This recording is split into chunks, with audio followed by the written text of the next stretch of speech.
خير الله وسجل جزاك الله خير waxaan joogay yari joogay inagoo raaliya runtii waxaad maqlaysaa oran ku oranaysa xuquuqda haweenka ayaan u doodaynaa ani shakhsiyad ahaan waxaan aaminsanahay inayna hal xuquuq oo ay naga dhimaynay jirin markiiska Xudayfa ayaa maanta waxa dhameystay xifdinta Quraanka Kariimka tiri gaadhaysa 17 arday oo iskugu jira wiilal iyo hablo iyagoo noqonaya dufcadii afraad ee ka baxda markiiska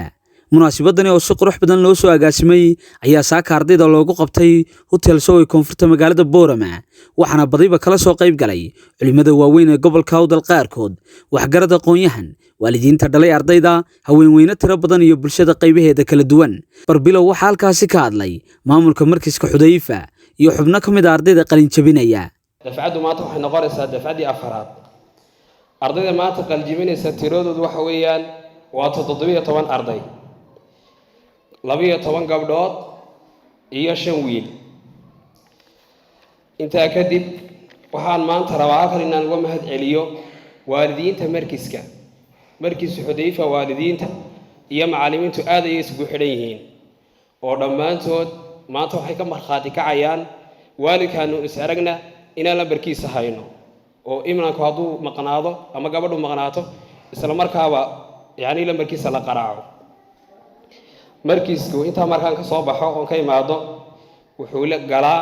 kira ayuu galaa markiisku maanta xaajada ugu weyn oo markiisku doonay ama uu qabo waxa weeye inuu kirada ka baxo oo ardayda inta leegi waxay ku dhigataa waa kira weeyaan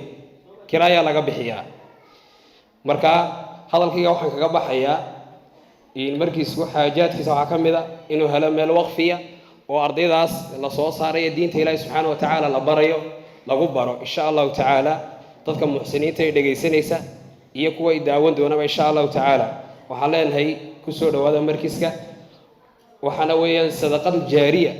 qofka haduu meel la baxo ama guri la baxo ilaa intay meeshaasi ka baabaaysa ama ka dhamaanaysa oo soconaya jarkaas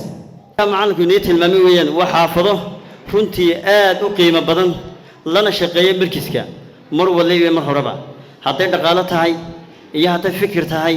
iyo dhan walba wiilashiga gabdhaha waxaan leeyahay hambaliyo garabkiina insha Allah ta'ala mar waliba mar horeba nahay kuwa soo socday dhameynayna waanahay درستي يا مدرستي حققت فيك أمنيتي قضيت أجمل أوقاتي في ربوعك مدرستي ربي الله الذي رباني ما دينك؟ ديني الإسلام. لماذا خلقنا الله تعالى؟ لعبادته وحده. وما الدليل؟ وما الدليل؟ قال الله تعالى وما خلقت الجن والإنس إلا ليعبدون. سما inaad guulaysataa waxa se khasab inaad isku daydo inaad guulaysato duniyada ka tahay boqor kana qoftayra dahabad ilaa sida ma ha doorsamin karaamaad ku dagantahay sida dunyaha u lumin risalunka jaami'ati islamiyatun alam tasma qadraha al-umam wa yamna shadraha an-najm inta kadib hadalka waxa ka daba qaatay qaar kamid ah mas'uuliyiintii kala soo qayb galay shadii waa inaad barataan carabigi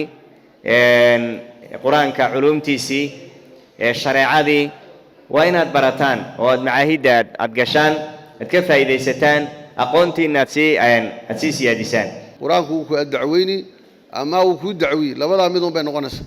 kolka quraanka hayso kuna amal fasho aad baaragtay barakadiisina hesho markaas uu ku anfacaya macallin ahaan andana ku waalidiin ahayn iyo awlaadda waalidka u tihiin iyo moogtahay waalidiinta awlaadda dhalayba way nagu faraxsan yihiin bulshada Boorama oo dhan bay nagu faraxsan cid kastoo muslimiin aragtay way nagu faraxsan tahay aad baan nagu mahadnaqaynaa in laga warhayaa ardaygii haddii kale wixii adigu ku soo tabcaysay macallin ku soo tabcay wuxuu noqonayaa hal bacad lagu lisay kuwii rasuulku sheegay sallallahu alayhi wasallam aakhira markay dhintaan inaa dhaa markaasi kor fuul oo daweetana manzilkaaga ama darajadaada ama makaankaaga ama qolkaaga ugu dambeeya ha noqdo aayadda akhriyaysa halkay ku goodo alla ku hayniga yeelo waalidow hanti aynu ururino ilmaha xanjabuuf ka dhigno oon wax badan gelino waxba tari mayso aynu ilaahay subxaanahu wa ta'ala inagoo la kaashanayna ku dadaalna inaynu ubadkeena aynu ka warhayno bal arintaas intaynu dib isugu laabanno sidii looga howlgali karo kii dhul la baxaya